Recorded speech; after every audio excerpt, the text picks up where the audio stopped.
Bristow. I grew up in Calico Rock for all intents and purposes. I talk a little bit funny, but I'm all here mentally. I got a traumatic brain injury.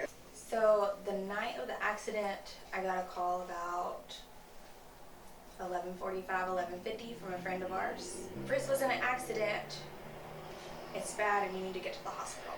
He said, "How are the kids? Do you have somebody for them?" I said, "Yep. I'll call his mom." They say that it was probably deer because of where I crashed it over behind the hospital. But they don't know for sure because I didn't actually hit one. I kind of dodged and swerved and loop-de-loop and busted my head on the curb. Somebody found me and called 911. Thank God for them. They saw my bike, saw me in the ditch and called 911. The doctor met us in the waiting room and said, "It's bad. We don't know if he's going to make it. You can see him before he gets airlifted, but he's got to go now. But there's a really good chance that he won't make it to Springfield." I was supposed to die from here to Springfield.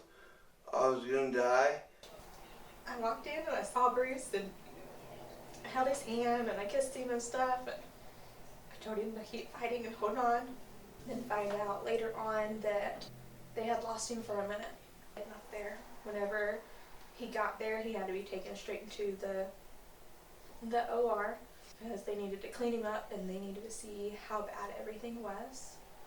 And that doctor came out after a while. The doctor came out and talked to me. He's very nice, sat down and said, "It's really bad. We won't know anything for a while. Patients like this don't wake up. The first 48 hours are going to be the worst, and we just don't know right now. So just get ready."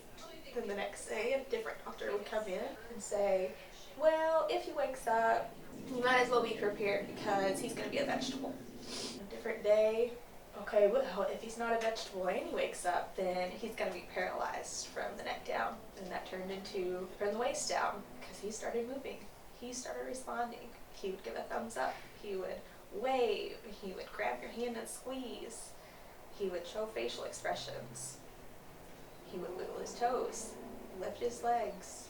The left side started responding before the right side. And a couple of days went by and the right side started responding. And they said, "This was overnight? This was a change that happened overnight?" I said, "Yep." I said, "He's a miracle. God's working. It's not done." And a doctor came in one day and he said, "We need to do neck surgery again. He does need surgery because he broke his neck. Since he's not super mobile or anything, he's not active, we're going to wait on this and it could be something that just heals itself." Friday morning, the same doctor comes in and says, "I have him scheduled for neck surgery on Monday morning because he's moving so much more and we don't want him to do more damage." And I said, "Wow, that's a big change from yesterday." He said, "Yeah, well, he's just doing that much better." So we did surgery on Monday. We're talking about rehab centers and getting him off the vent. About 4 days before we left for Nebraska, they moved us out of the ICU to a regular room. And before we left, he was already using room air for breathing. He wasn't having to use the machines for it anymore. We were in Springfield for about a month at that hospital at Cox. We left for Nebraska. And then from there, he's just progressed every day. And we stayed in on the second floor in Nebraska for about 3 weeks. And then the beginning of August, we moved down to their rehab floor and started working with them. And we were projected to be discharged and come home about the first or second week of September. He progressed really quickly there. And drove me to Lincoln, Nebraska, where I spent 3 months at a rehab hospital. And I can tell you now that they treated me like like I was 2 years old. They would talk down to me, and everybody just cashing a paycheck, just doing their job, and I wasn't a person. I was just a job. I started going to GTS as a wheelchair patient from Nebraska. The girls here, they're awesome.